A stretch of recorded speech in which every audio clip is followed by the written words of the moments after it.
Hai, saya Wan daripada tim ZYQ. Hari ini kita orang dekat Bistari Jaya. Nama klien adalah Puan Julie. Puan Julie memilih kod 38, desain terbaru daripada ZYQ.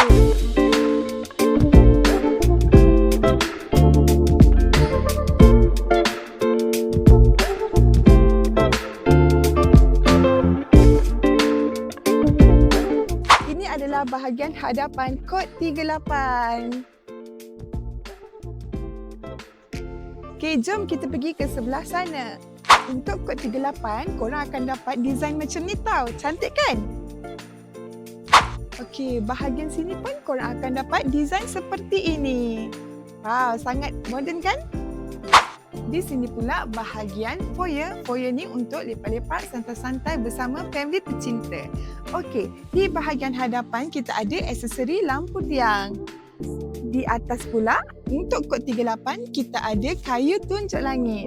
Wow, sangat special kod 38 ni tau. Okey, jom kita pergi bahagian sini. Oh, sebelum Wani lupa, kod 38 ni adalah keluasan 20x40. Okey, jom kita masuk dalam rumah pula. Jom. Okey, jom kita tengok bahagian dapur. Ini adalah bahagian dapur kod 38. Cantik kan? Okey, jom kita tengok tandas di sini. Okey.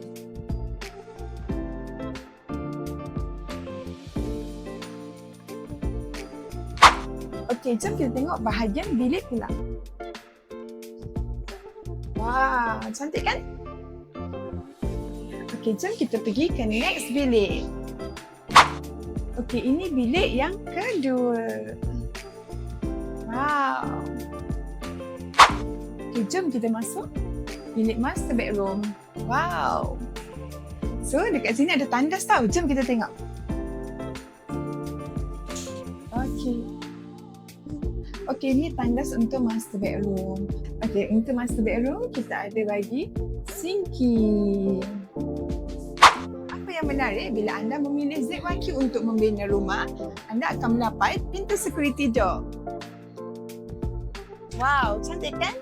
So, rumah anda akan nampak premium dan secure. Okey, jom kita tengok bahagian living room kod 38. Wow, cantik kan? Wow, kita ada folding door dan bahagian tingkap di tepi. Wow, comel and cantik. Okey, jom tengok bahagian sini pula. Wow, sangat cantik. So, kalau anda berminat dengan kod 38, jom tekan link di bio. Bye!